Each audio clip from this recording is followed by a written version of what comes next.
इस कहानी की शुरुआत मारिया नाम की औरत से होती है। मारिया अपने बेटे के साथ इस घर में अकेली रहती थी। उसके पति की मौत काफी समय पहले हो गई थी। आज जब मारिया काम पर जाने से पहले नहाने के लिए बाथरूम में आती है तो उसे बाल्टी में पानी नहीं मिलता। बाथरूम के बाहर रखे ड्रम में भी पानी नहीं था। इसलिए वो अपने बेटे शॉन को आवाज लगाती है ताकि वो पानी का इंतजाम कर सके। लेकिन शॉन तो बिस्तर पर लेटा लेटा अपने हाथों से अपनी बंदूक को सहलाने में लगा हुआ था। इसी बीच उसे अपनी माँ की आवाज सुनाई देती है, जिसके बाद वो दौड़कर मारिया के पास आता है। मारिया उसे पानी ना भरने के लिए बुरा भला कहने लगी। शॉन जल्दी जल्दी नल देखकर कहता है कि हमारे नल में पानी नहीं आ रहा है, शायद पाइप में कुछ खराबी हो गई है। और इतना कहकर वो पाइप देखने घर से बाहर निकल गया। पाइप देखते देखते वो जंगल में पहुंच गया और तभी उसकी नजर जंगल में बने एक घर पर पड़ती है। घर के बाहर खुले बाथरूम में बना हुआ था, जिसमें माया नाम की एक लड़की नहा रही थी। शॉन मौके का फायदा उठाकर छुपकर लड़की को देखने लगा और उसे देखकर फिर से अपनी बंदूक सहलाने लगा। दूसरी तरफ मारिया एक सब्जी मंडी में थी। मारिया यहाँ सब्जी बेचने का काम करती थी।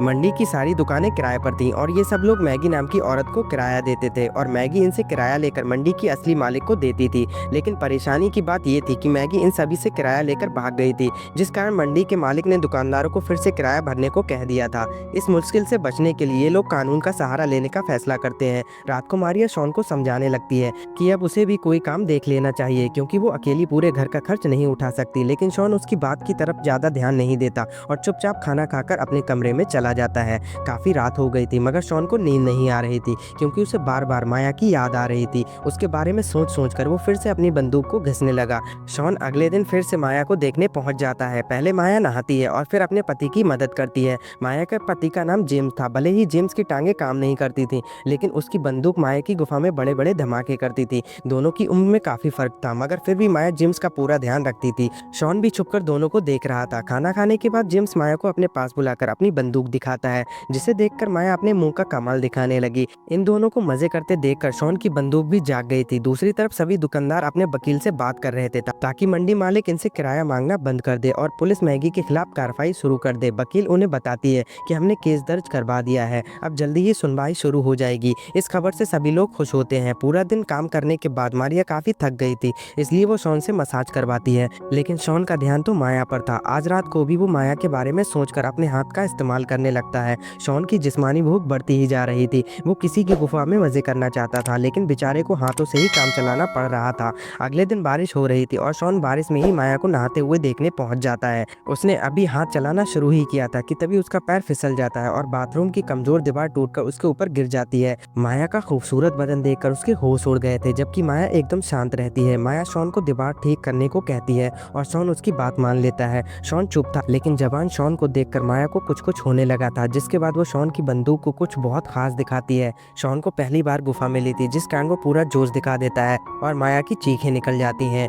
घर के अंदर बैठे जेम्स ने भी माया की चीखें सुन ली थी, इसलिए वो इधर उधर देखने लगा, लेकिन उसे कुछ पता ही नहीं चला। आज माया के साथ मजे करके शॉन बेहद खुश था। खाते समय वो अपनी माँ से अच्छी अच्छी बातें करता है, जिसे सुनकर मारिया भी खुश हो गई। अगली सुबह माया घर का सामान लेने बाजार में आई हुई थी। जब वो सामान लेकर घर वापस आई तो उसे रसोई की खिड़की के बाहर शॉन दिखाई देता है, जो उसी से मिलने आया था। माया जल्दी जल्दी उसे अंदर बुलाकर उसके साथ शुरू हो जाती है। आज भी उसकी चीखें जेम्स ने सुन ली थी, जिसके बाद वो माया को पुकारते पुकारते तो रसोई की तरफ बढ़ने लगा। इससे पहले कि जेम्स रसोई के अंदर आता, माया खुद ही बाहर आ जाती है। जेम्स के पूछने पर वो कहती है कि मेरा मूड बन गया था, इसलिए मैं अपनी झील से खुद ही पानी निकालने की कोशिश कर रही थी। ये सुनकर जेम्स की जिस्मानी भूख जाग जाती है, जिसके बाद वो माया को खाने की टेबल पर बिठाकर अपनी जीभ का कमाल दिखाने लगता है और शॉन मौका देखकर उनके घर से भाग गया। जैसे ही शॉन अपने घर आता है, तभी उसके घर रिया नाम की लड़की आती है। रिया मारिया की सहेली थी और वो उससे ही मिलने आई थी। मारिया उस वक्त घर में नहीं थी, इसलिए शॉन उसे चाय पानी पूछने लगा।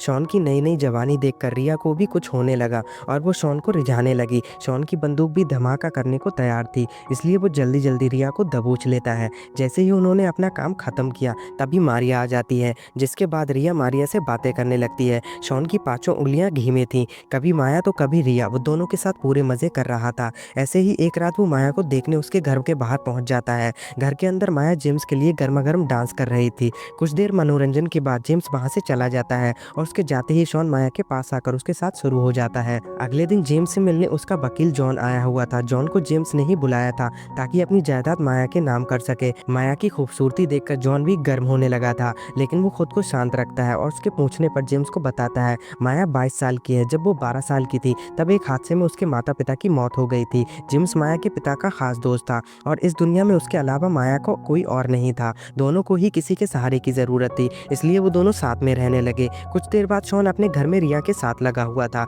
और तभी माया उससे मिलने आ जाती है और वो रिया को वहाँ से जाते हुए देख लेती है। माया ने जब शॉन से इसके बारे में पूछना चाहा तो वो उसकी बातों को अनसुना करके उसे अपनी बाइक दिखाने लगा। यहाँ पहले वो दोनों जबान का स्वाद चखते हैं और फिर उसके आगे का खेल खेलते हैं। इसके बाद माया उसे अपनी जेम्स के बारे में सब बताती है कि कैसे अनाथ होने के बाद वो उसके साथ रहने लगी। वो ये भी बताती है कि पहले जब जेम्स मेरे साथ ज़बरदस्ती करता था तो मुझे बहुत दर्द होता था, लेकिन बाद में मुझे वो सब कुछ अच्छा लगने लगा। वो जेम्स के साथ मजबूरी में रह रही थी, जबकि उसे शॉन के साथ बेहद अच्छा लगता था।